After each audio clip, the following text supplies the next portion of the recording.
Aaron, Fernan, Gabriel, Umberto, Imelda, Jerry, Karen, Lorenzo, Melissa, Nestor, Olga, Pablo, Rebecca, Sebastian, Tanya, Van, Wendy.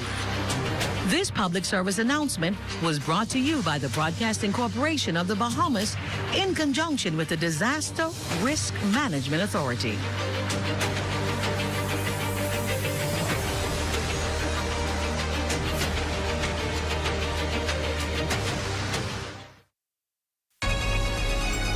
Your number one team in the North.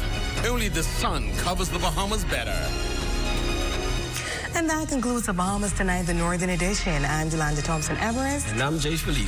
Thanks so much for tuning in. Here's a live look at the Bahamas Tonight coming your way next. ZNS News is brought to you by the new BTC.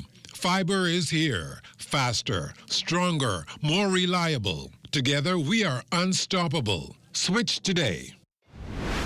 On our broadcast this 11 p.m., the recounting complete and the results hold. Darren Pigstock confirmed as MP-elect in the Golden Isles by-election. What the final numbers show. Analysis of why turnout was so low at Monday's vote. Is voter apathy to blame? And an urgent appeal tonight from one faith-based ministry that makes it its business to help hundreds each day. Those stories plus the day's other news this late night, Tuesday, November 25th, 2025.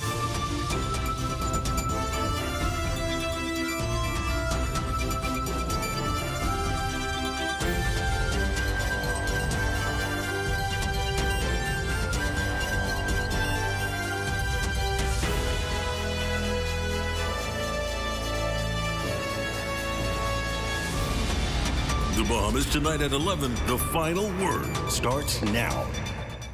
Good evening and welcome to you this late night. I'm Corbell Pyfrom. It is the day after the Golden Isles constituency by-election with unofficial results showing a clear winner in that southwestern community.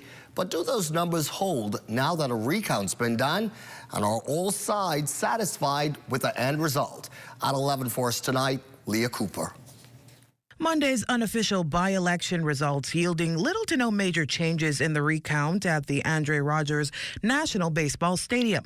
This according to by-election returning officer Neil Campbell just moments after Tuesday's recount. The same numbers appear the same. Campbell adding that 2 ballots originally deemed rejected were found to be regular, while 2 regular ballots were deemed rejected.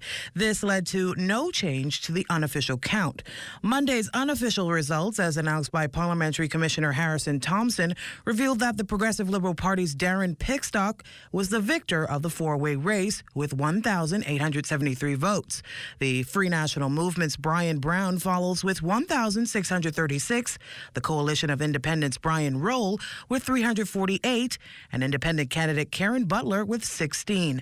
Results on Monday rolled out in just under 3 hours, and according to Campbell, the process on Tuesday went well. I think it went very smoothly. Everybody was very amicable. The various camps, they spoke, they made certain agreements, they made our job very much easier today. Meantime, representatives from the Free National Movement and the Progressive Liberal Party share their experience at Tuesday's recount. We would have worked out at the beginning of the day how we were going to deal with the recount, which is a statutory obligation. And then throughout the day, we engaged in dialogue in terms of improving the process and making it more efficient so that we could go through the ballots and certify the counts so that we can all move on. Everything went smoothly. I mean, again, we have to be so very proud of our men and women, our law enforcement men and women, and we have to be very proud of our electoral process.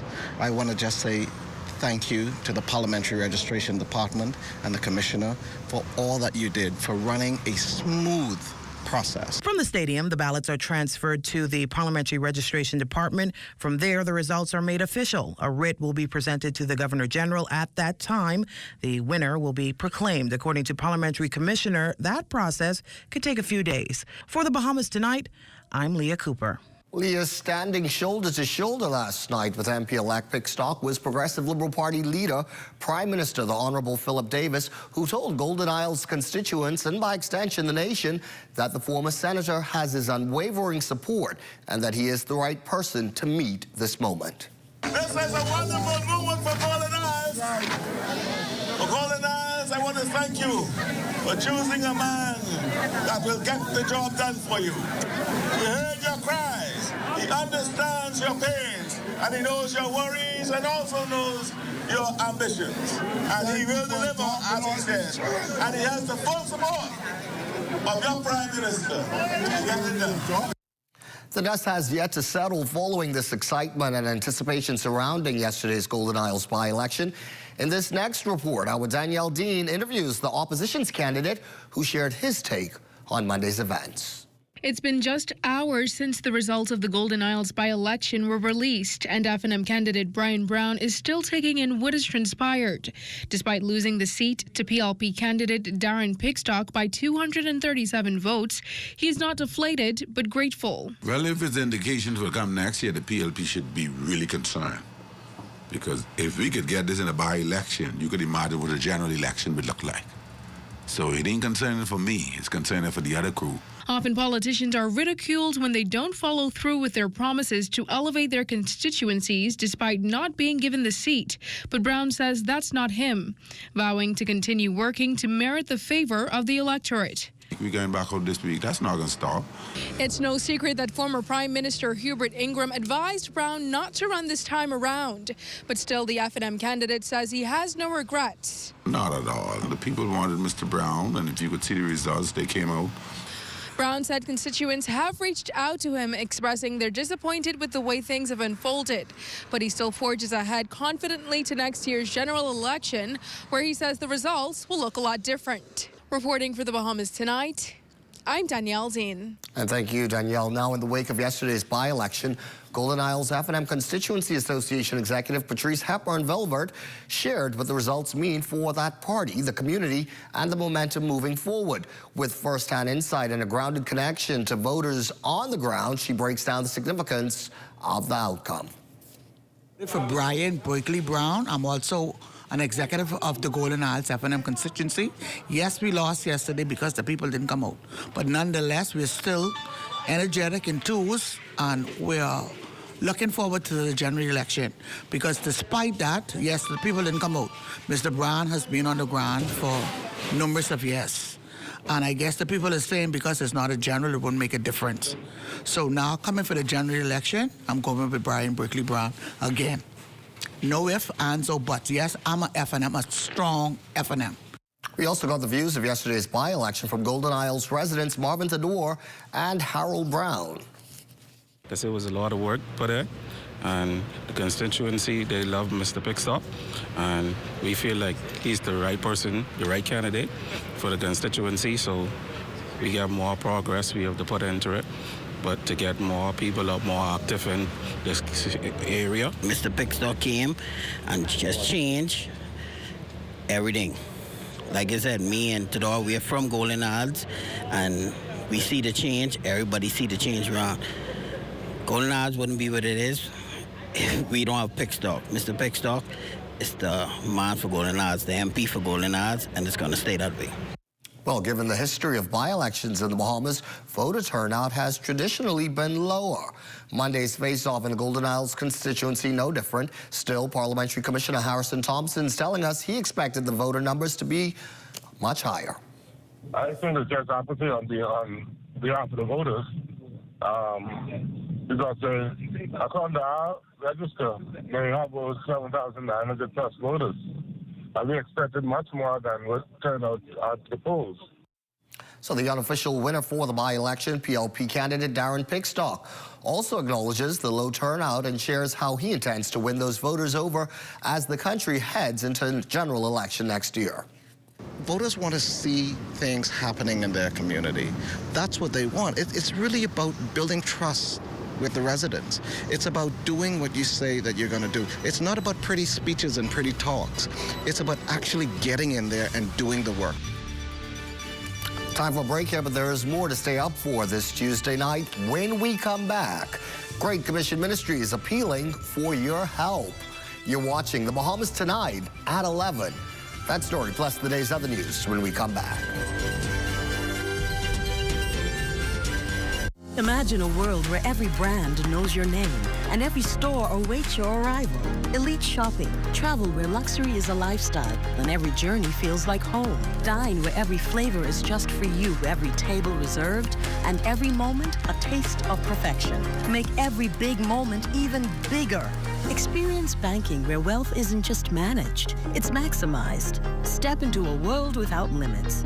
Commonwealth Bank, leader in personal banking services. Sweet and spicy, marinated fried, tossed with chili. Wow, wow. Garlic and ginger, got many flavors, like honey barbecue. Signature hot wings, turn up the heat for you. Those pepper wings, what's your flavor? Roasted garlic parmesan, tastes so good, chicken, you know. So many flavors to try. What's your flavor? Honey barbecue, sweet and spicy, all new. Signature hot wings. What's your flavor? Roasted garlic parmesan, tastes so good, chicken, you know. Those pepper wings.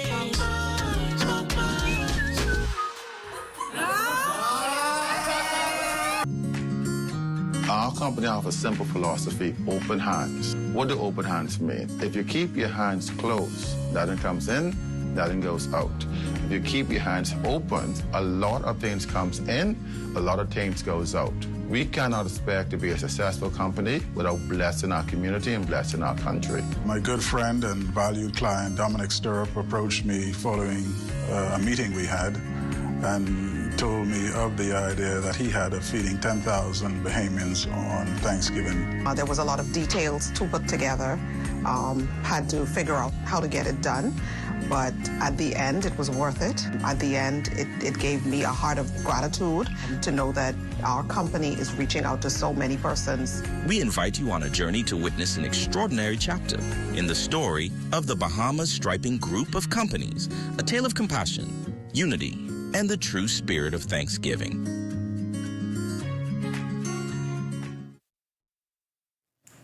And as we continue here at this late night, that barge hauling nearly 200 shipping containers that was grounded in Abaco is back in Jacksonville, Florida tonight after a chaotic ordeal that left millions of dollars in cargo destroyed or stolen. It was back on November 11th when the Brooklyn Bridge was en route to Puerto Rico when high winds snapped its tow line, pushing it onto a Bahamian reef. Before authorities could secure the scene, looters swarmed the grounded barge using bolt cutters and pry bars to break into almost every one of the 192 containers with goods ranging from food and household supplies to electronics and medical equipment inside. According to the insurancejournal.com, the barge, believed to be owned by the Trailer Bridge, carried containers valued between $50,000 and $200,000 each, meaning insurance claims could soar into the tens of millions of dollars. The damaged shipment is also expected to cause shortages in Puerto Rico, where the goods were headed. In crime news here at 11, police still trying to piece together the full details surrounding the incident. But from what they've shared with us, a late-night drama-filled attempted armed robbery has left a 21-year-old wounded. Initial reports say that a motorcyclist stopped at a service station in the area of Old Trail and Robinson Roads just before 10 last night and told an employee that two men on a motorcycle were attempting to rob him. That's when two masked men pulled up on a similar motorbike. A fight followed, during which a firearm was discharged, and in the process, one man was shot. Now, following the incident, police tell us that all parties left the scene. The male victim, who was allegedly being robbed, later handed over the firearm he took took from the suspect during the confrontation to officers at the Wolf Road Police Station. He was subsequently arrested. Police have since discovered that a 21-year-old man is in hospital after being shot in the groin and leg. Investigations into this incident are ongoing. Last week's Long Island Business Outlook dubbed a huge success. Under the theme, prioritizing inclusive, sustainable growth, the event gave Long Island's business community the chance to explore opportunities to strengthen the island's connectivity and commerce, from airport development and airline operations to utilities and solar energy projects. Keynote speaker, Bahamas Chamber of Commerce and Employers Confederation CEO Dr. Leo Roll capitalized on the conference's theme, acknowledging that Long Island is uniquely positioned to catapult one of the country's major industries. This island remains one of the nation's richest agricultural and marine resource zones. But to truly harness this potential, we must strengthen the value-add processing, storage, logistics, and market access. Sustainable growth means moving from raw production to a full agribusiness ecosystem that creates year-round employment and export opportunities. And officials at Great Commission Ministries tonight sounding the alarm, issuing a heartfelt plea to the public as it struggles to keep doors open to the hundreds of people who rely on them every single day. The organization says its resources have become severely strained, placing its feeding programs, shelter assistance, and daily outreach efforts at risk. With demand rising and support decreasing, King Ambassador of the Church, Bishop Walter Hanschel, says they cannot continue this work without the hands and hearts of the community. In recent months, we've had all of our funds depleted. When I say depleted, I mean depleted. We've been down to $246 a month ago, and we serving 600 people every day, and we spending over $5,000 every single day, and we need money. Help is needed urgently, and just to give you an idea of what they are up against, Bishop Hanschel outlines the ministry's daily responsibilities. We use almost 300 pounds of meat every day. We serve 600 people. That's like 3 banquets every single day. And some people who come to us, the only meal they get for the whole day is the food that they eat right here. That's how serious it is. This ministry is helping, taking care of people, saving lives, reducing crime. Because people don't have to steal to eat. They could come here and they can get something to eat. If you notice on the streets, we have a lot of young men who are disheveled, and they are, many of them, like they're out of their mind. They have mental problems, emotional problems. That population is increasing every day. Hopefully that ministry gets the help that it so desperately needs. The Bahamas tonight at 11 turns to sports next. Here's Amajal with a preview of what's ahead. Bahamas Basketball Federation revealing the 12-member team that will represent the Bahamas in the latest window of the FIBA World Cup qualifiers. Details of that story and more coming up in sports.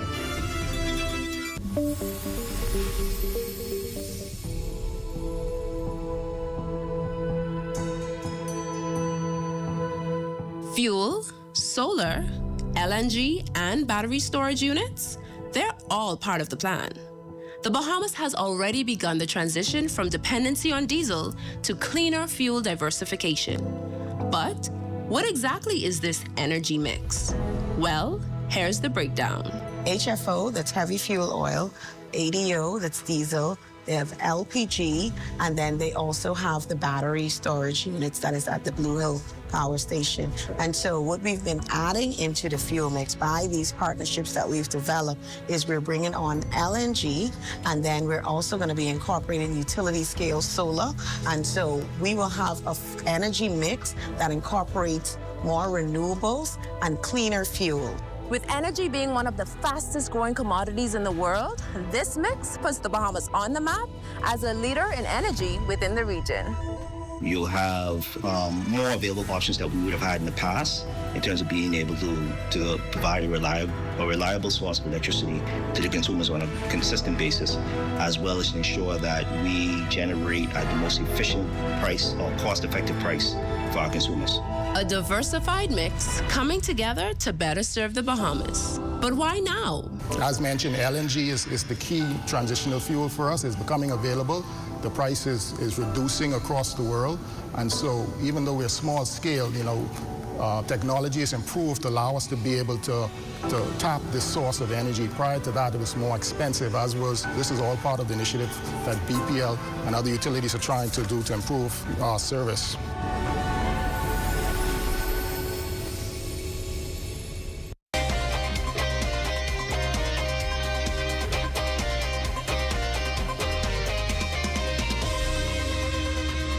Welcome to your Tuesday Sports Check, everyone. I'm Amajal Knowles, topping sports with the Bahamas men's national basketball team set to take to the floor on Friday here at home for the opening game of the window of the 2027 FIBA World Cup qualifiers. Representatives from the Bahamas Basketball Federation holding a press conference earlier today at the Andre Rogers National Baseball Stadium to announce the team that will represent the 242 in this window. Now, while it will be missing a few of our NBA stars due to them being in season, the star power and talent is certainly not lacking. Kai Jones, Eric Isaiah Mobley, Travis Munnings, Kentuan Smith, Dominic Bridgewater, Jerron Keno Burrows, Franco Miller Jr., Garvin Clark Jr., Adriel Martinborough, Samuel Hunter, Rashad Davis, and Zane Noel. For head coach Moses Johnson and veterans Jerron Keno Burrows and Rashad Davis, they're expecting to be highly competitive. My expectations is to win 2 games. We don't go into any battle looking to lose. And I think this team has a great makeup. The one good part about this team is that we've been able now to successfully bring home a cohort of same individuals consistently over the past few years. Good. I'm doing what I always do, just play basketball, have fun, and take pride in what I do. But for coming home, I'm playing and representing the country. For me, my family is here, so first of all, I get to see my family. I get to see friends who I rarely see, because with my season, I normally come on maybe once a year. So coming home to see them is good, but just basketball. Everyone knows, like, it's a blessing to see how this small country, we just put on the global stage. I'm thankful that Federation still left with me the opportunity to be present in the locker room with this team that we're putting together. They understand the importance of the veteran leadership.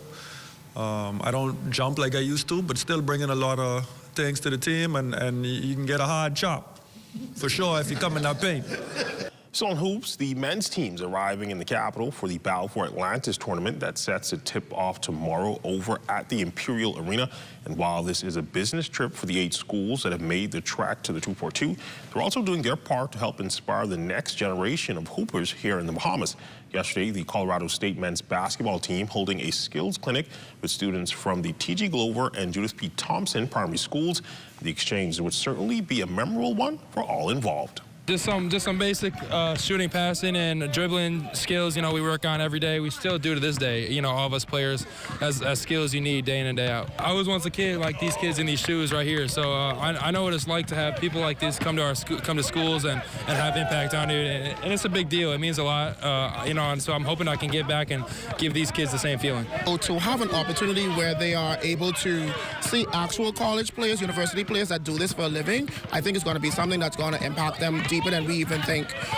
For them to see them play, for them to play along with them, for them to hear them, encouraging them to be even better is going to be something that they will cherish, and I will cherish as a coach as well. I learned how to dribble, I learned how to shoot. My mom teach me a form how to shoot very well and stuff, so I was very happy to be here. It was very great to visit some people. The Baltimore Pink Flamingo Women's Hoops Championships tipping off yesterday. A look at some of the highlights. The Ohio State Buckeyes women's basketball team taking down Belmont 68-56 in the opener. Jelani Cambridge would finish with a season-high 26 points. In Game 2, it would be 26 points from West Virginia's Gia Cook that would lead the Mountaineers to a 83-63 victory against McNeese State. Cook shot 6 of 9 from the field and went 10 of 13 from the foul line. It was her 5th consecutive game in double figures for the Mountaineers, just 1 point from her career high. Action continuing tonight at the Bahamas Convention Center. And that's been a look at your sports on this Tuesday.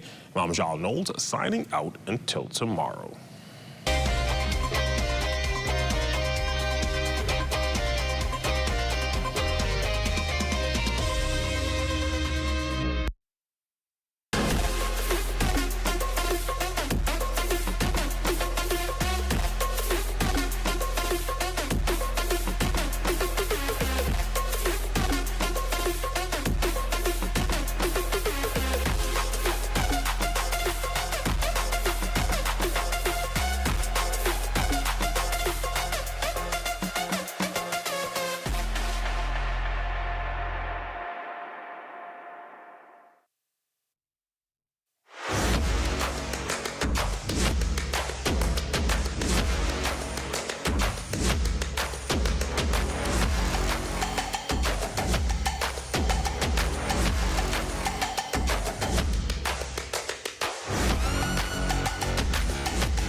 Termites and need to get rid of them fast, trust Rentokil Initial. With over 60 years experience in the Bahamas, the global brand, training, and expertise can't be beat. Only Rentokil Initial gives you a 3-year warranty and payment plan options on termite fumigation.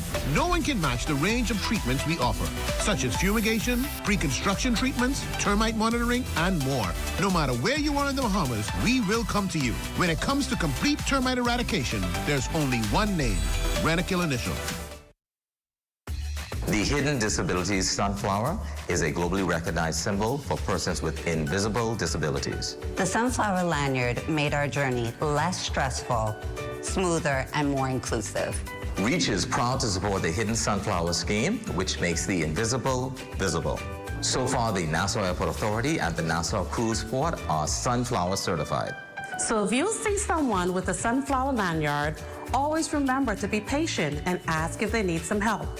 Please be kind and always remember to show respect. We wish to encourage more hotel operators with amenities such as water parks, restaurants, cinemas, government offices to join this initiative, making the Bahamas a more sunflower-friendly country. Please feel free to reach out to the REACH office at 328-4123, or you can reach out to the National Commissions for Persons with Disabilities at 396-8700.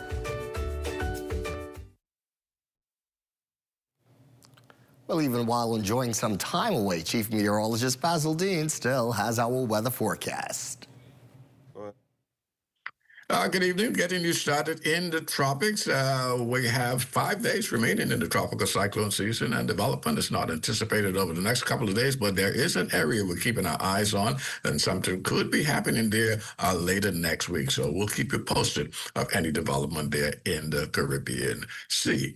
And as we take a look at our temperatures around the Family Islands, we have 77 degrees in Marshall, Babaco, Green Tool Key, 76, 76 also in Freeport, Grand Bahama, the Berry Islands at 78, Alistown, Bimini, 78 degrees as well, and pick up some more 78s in Harper Island, Roxanne, Eleuthera, Fresh Creek, Central Andros, 79, 80 degrees in Camp Space, Andros, and Black Point in Exuma. Alderstown, Cat Island, San Salvador, and Rumkey reporting 78 degrees, 79 in Georgetown, Exuma. Clarencetown, Long Island, Crooked Island, 78 degrees, and Ackland, 78 as well. And got another 78 over there in Ragged Island, and swinging over to the Turks and Caicos Islands.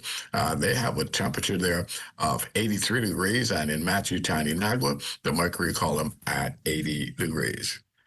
And your forecast for tonight, a bit breezy this evening, otherwise partly cloudy and humid with the low temperature falling off to 74 degrees. And tomorrow, we're looking at partly to mostly sunny, high temperature climbing up to 83 degrees, and your extended weather forecast and beautiful weather through Thursday. But the frost system approaches the northwest Bahamas will stall out for a couple of days, and that will lead to some cloudy skies. as we go into the weekend with scattered showers and thunderstorms, particularly on Friday and Saturday. Some residual showers looking around on Sunday, but lots of sunshine returning to our forecast area as of Monday next week. Back to you. 5 more days before we can all finally say good riddance to this hurricane season. Thank you, Basil, and thank you for being with us this late night. I'm Corval Pyfrom, and for all of us, take care, be well, and remember, we will be looking to see you again right back here tomorrow evening. Good night.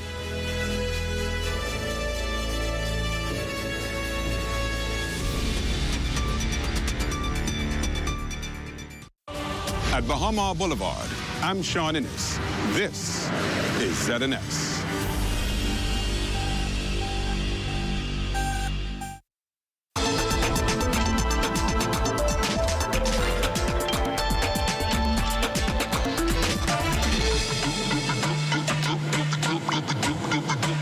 The exciting events just keep on coming. We're talking about everything from tourism to cuisine to sport and ancient festivals. Hello, everyone.